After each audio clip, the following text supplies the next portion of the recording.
Good morning students. तो आज हम शुरू करेंगे बेटे मैग्नेटिज्म का जो सेकंड पार्ट हमने शुरू किया था, motion of a charge particle in uniform electric and magnetic field discuss किया था। तो जो हमने मोशन डिस्कस की थी मैग्नेटिक फील्ड में, उसी की एक एप्लीकेशन है। यहाँ पर एक डिवाइस है साइक्लोट्रॉन। अगर थोड़ा सा रिवाइज करो तो जब चार्ज पार्टिकल मूव करता है इन अ यूनिफॉर्म मैग्नेटिक फील्ड, और अगर वो मैग्नेटिक फील्ड परपेंडिकुलर होती है चार्ज पार्टिकल के, तो कैसा पाथ डिस्क्राइब करता है charge particle? Circular.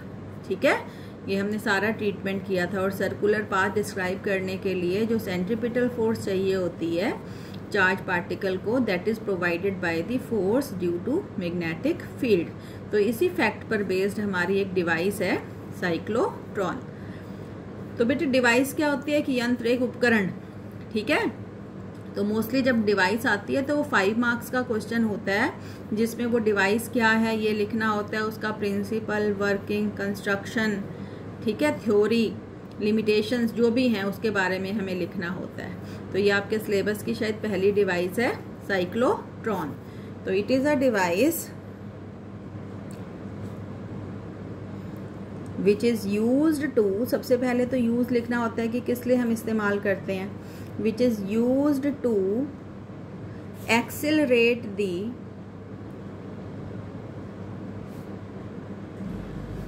Positively charged particles. ठीक है, एक ऐसी डिवाइस जिसकी सहायता से हम पॉजिटिवली चार्ज पार्टिकल्स को एक्सेलरेट करवाते हैं, उनकी स्पीड बढ़ाते हैं। और पॉजिटिवली चार्ज पार्टिकल्स क्या हैं? आपका प्रोटॉन हो गया, न्यूट्रॉन हो गया, अल्फा पार्टिकल्स हो गए, सारे के सारे पार्टिकल्स जो हैं वो पॉजिटिवली चार्ज्ड है। ठीक है, किसने डेवलप की थी, किसने बनाई थी ये? लॉरेंस एंड लिविंगस्टोन ने। Lawrence and Livingstone. ठीक है, उसके बाद ये तो यूज हो गया डिवाइस का। फिर हम लिखते हैं कि प्रिंसिपल, किस प्रिंसिपल पर बेस्ड है डिवाइस? प्रिंसिपल, तो it is based on the fact कि with the help of smaller values of oscillating electric field. Oscillating electric field क्या होती है? ऑसिलेटिंग इलेक्ट्रिक फील्ड जिसकी दिशा लगातार बदले। ऑसिलेशंस पढ़ा था आपने +1 में। क्या था oscillation? Be to and fro motion of the particle about the mean position, है ना। इस मोशन को हम क्या कहते हैं? Oscillatory motion. तो ऑसिलेटिंग इलेक्ट्रिक फील्ड क्या हो जाएगी? एक इलेक्ट्रिक फील्ड जिसकी डायरेक्शन एक बार ये, एक बार ये, एक बार ये, एक बार ये। ठीक है, तो this is the oscillating electric field. तो क्या है प्रिंसिपल कि with the help of smaller values of oscillating electric field we can sufficiently accelerate the positively charge particles by making it to cross the perpendicular magnetic field again and again.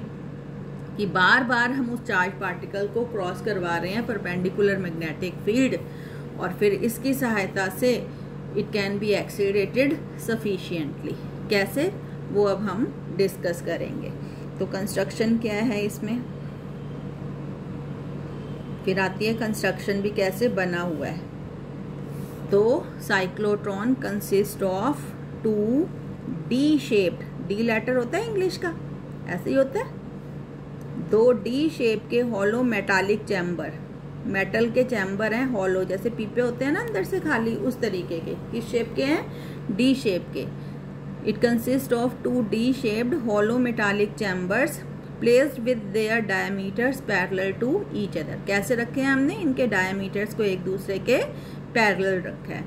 These D's, इनको D's कहेंगे, D's, क्योंकि ये D की shape के हैं। इस D की shape के हैं ना, इसका नाम रख दो आप D1, इसका नाम रख दो आप D2।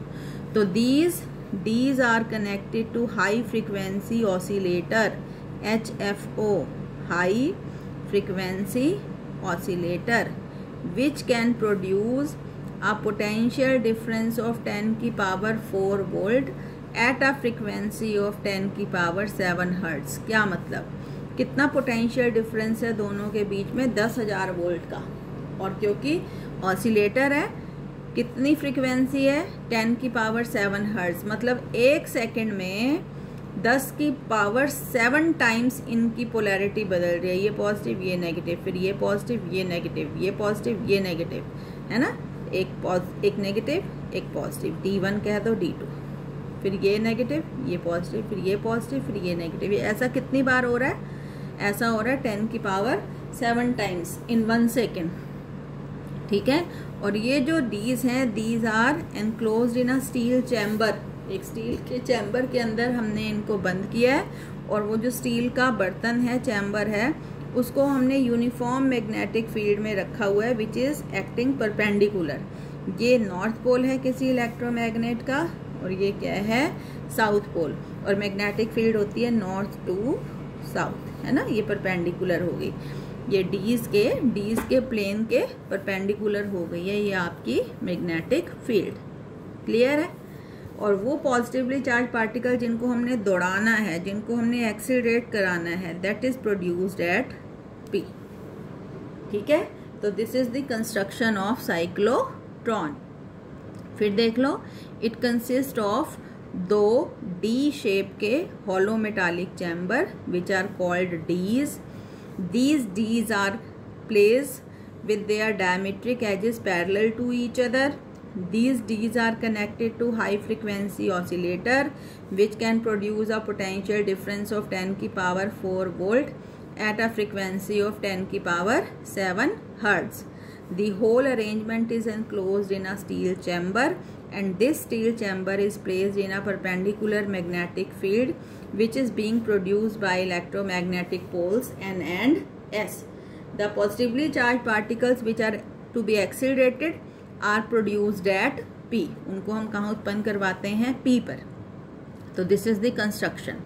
अब हम देखेंगे इसकी वर्किंग। ठीक है, इसकी वर्किंग।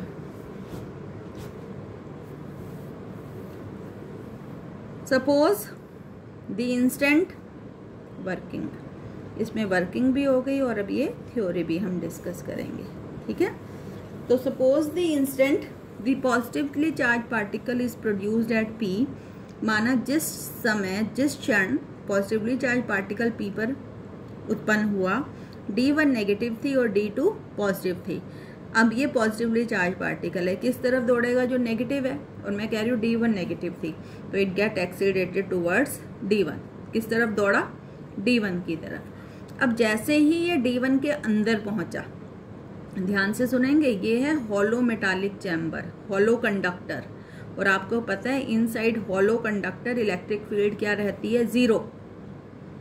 ठीक है, लेकिन due to perpendicular magnetic field, कल हमने डिस्कस किया था इससे पहले वाली क्लास में, कि जब मैग्नेटिक फील्ड के परपेंडिकुलर मूव करता है चार्ज पार्टिकल, तो वो सर्कुलर पाथ डिस्क्राइब करता है, तो it will follow the circular path. ये सेमी सर्कल कंप्लीट हो रहा है इसके अंदर। और जैसे ही ये यहाँ गैप में आता है, अरेंजमेंट प्रबंध इस तरीके का होता है, दी पोलैरिटी गेट रिवर्स। अब D1 हो जाएगी नेगेटिव और D2 हो जाएगी पॉजिटिव इस ऑसिलेटर की सहायता से।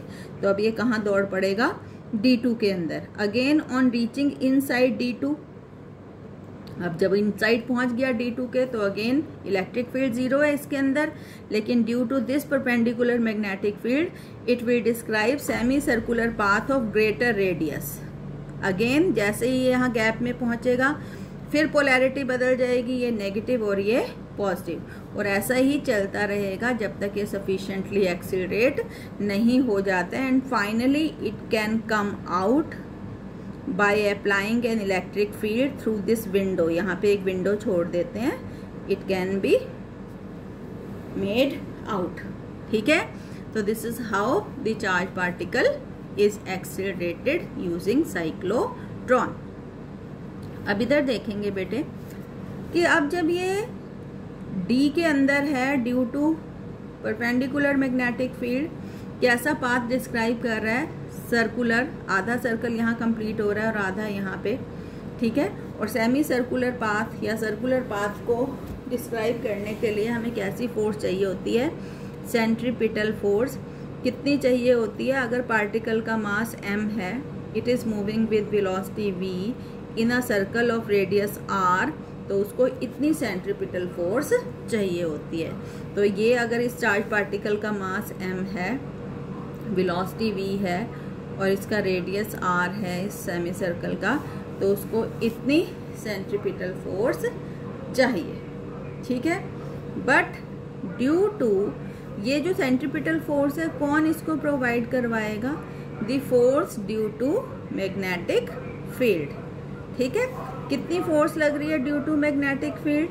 जब कोई चार्ज पार्टिकल v वेलोसिटी से b मैग्नेटिक फील्ड में थीटा एंगल पर एक्ट करता है। अब थीटा कितना लेना है यहाँ पे? मैग्नेटिक फील्ड परपेंडिकुलर है तो 90 डिग्री लेंगे, तो इस पर कितनी फोर्स एक्ट कर रही है? QVB, क्योंकि थीटा हमने कितना लिया है यहाँ पे? 90। तो ये जो सेंट्रीपिटल फोर्स है, इसको कौन प्रोवाइड करवाएगा? ये force due to magnetic field. ये जो चार्ज पार्टिकल पर मैग्नेटिक फील्ड की वजह से जो बल लग रहा है, यही बल इसको इतना फोर्स प्रोवाइड करवाएगा कि ये सेमी सर्कुलर पाथ में मूव करे। तो इट इज mv²/r QVB। ठीक है, तो यहाँ से हम क्या निकाल लेंगे? वेलोसिटी निकाल लो या रेडियस निकाल लो। चलो रेडियस निकालेंगे हम इसका। v से v कैंसिल, r इधर, r is equal to mv/qb। इतना रेडियस आएगा इस सेमी सर्कुलर पाथ का। अब हम निकालेंगे टाइम कितना लगेगा इसको, इस सेमी सर्कुलर पाथ को कंप्लीट करने के लिए कितना टाइम लगेगा। टाइम टेकन टू कंप्लीट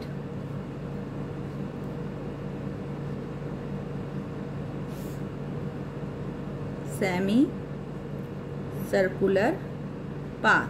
आधा सर्कल है ना, एक डी के अंदर आधा सर्कल बन रहा है ना, तो इस सेमी सर्कल को पूरा करने के लिए कितना समय लगेगा?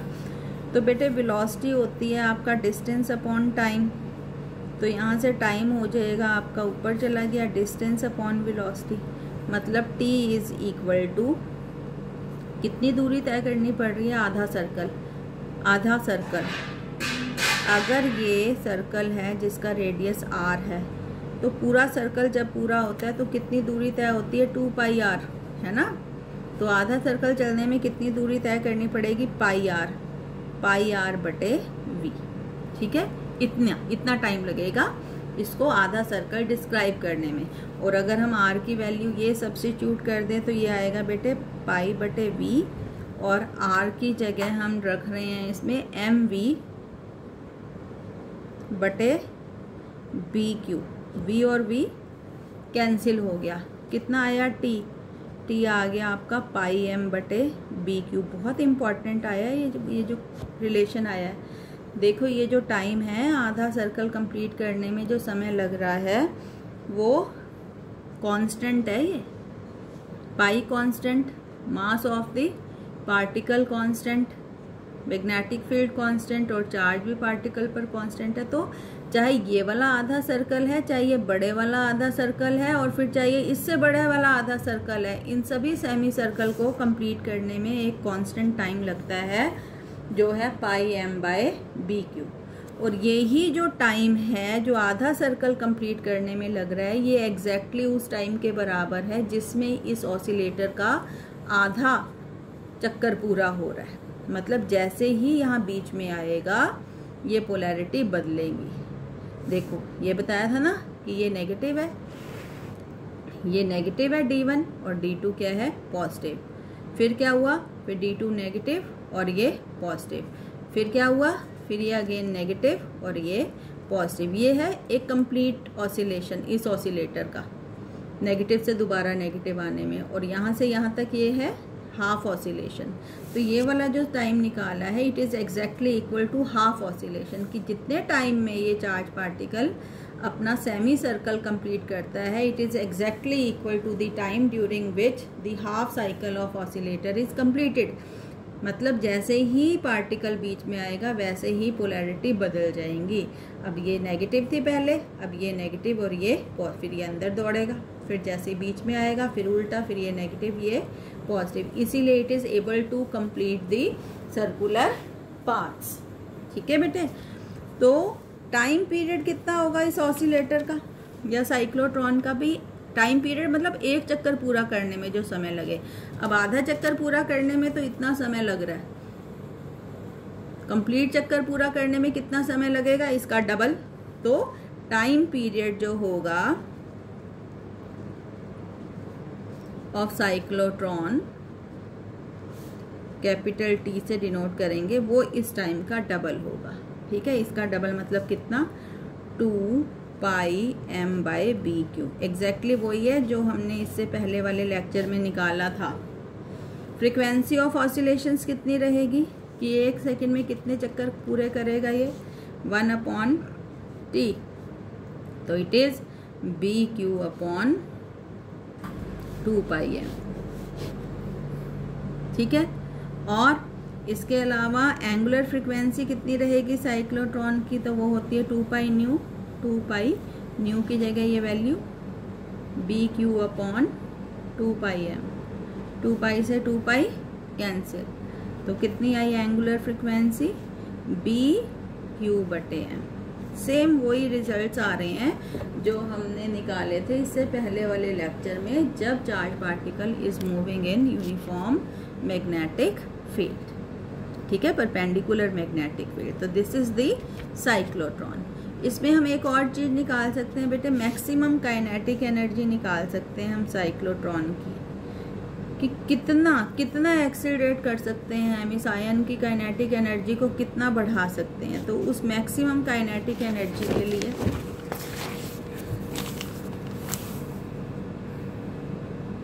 Maximum kinetic energy of charge particle या ion,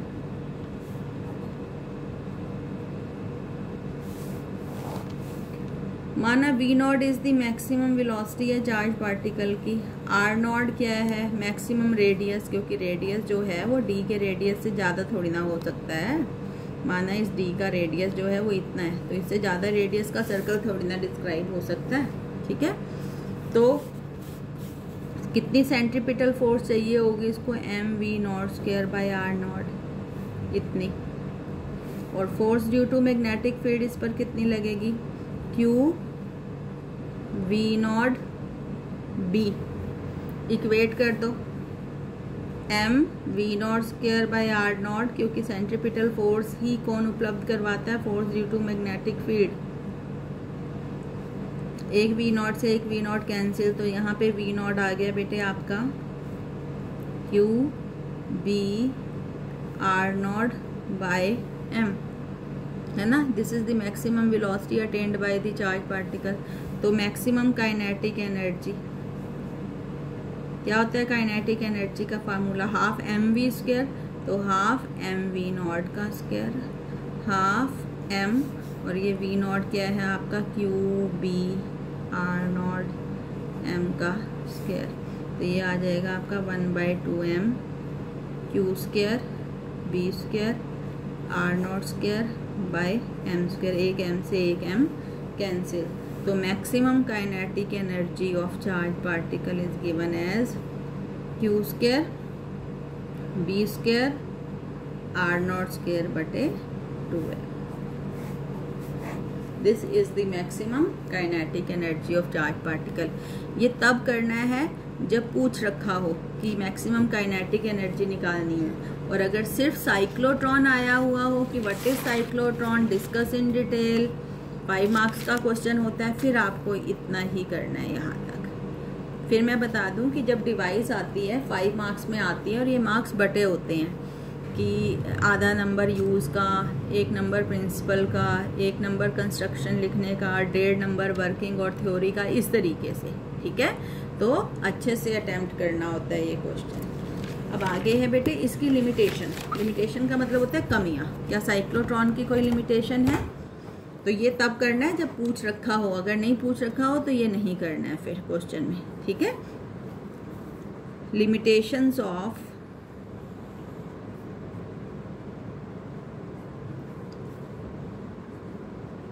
cyclotron.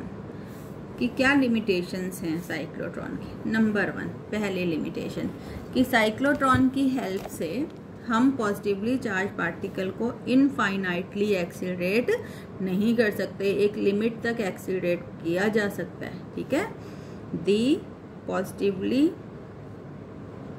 Charged particle can be accelerated to a limit only, infinitely हम उसको एक्सीलरेट नहीं कर सकते।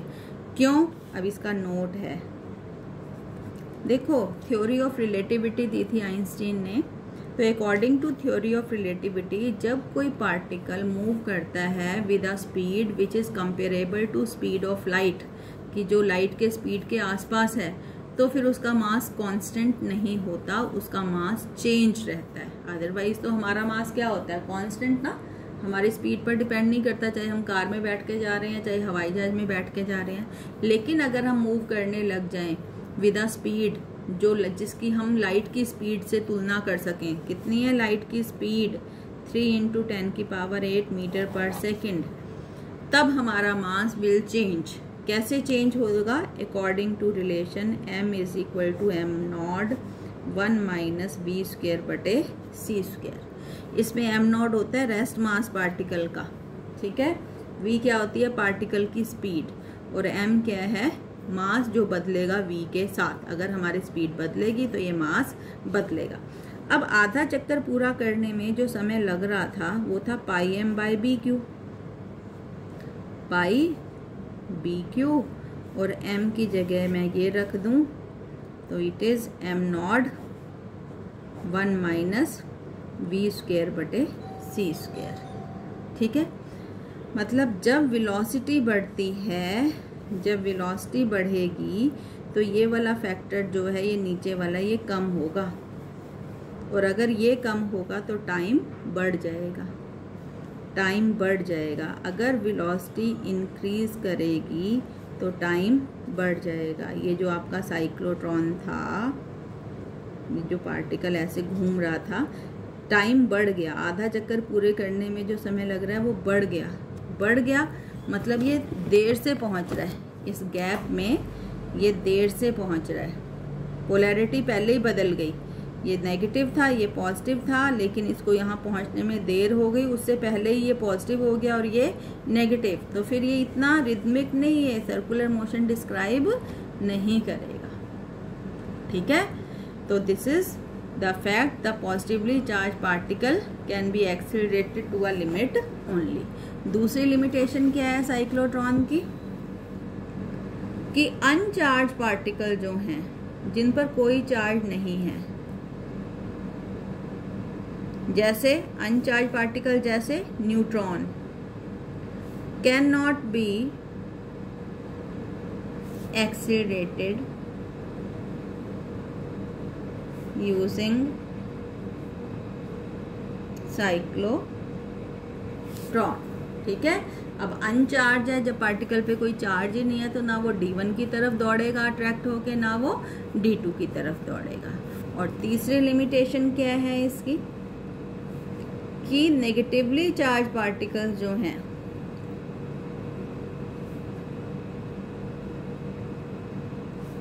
लाइक इलेक्ट्रॉन्स, इलेक्ट्रॉन्स पे नेगेटिव होता है, they can not be accelerated, cannot be accelerated using cyclotron। क्यों?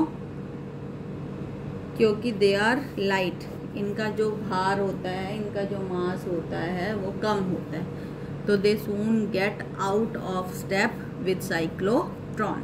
तो साइक्लोट्रॉन के साथ बहुत ज़्यादा सिंक्रोनाइज हम इनको नहीं कर सकते, जल्दी से ये 1-2 चक्कर तो मारते हैं, उसके बाद they get out of step with the cyclotron. तो ये 3 कमियां हैं बेटे।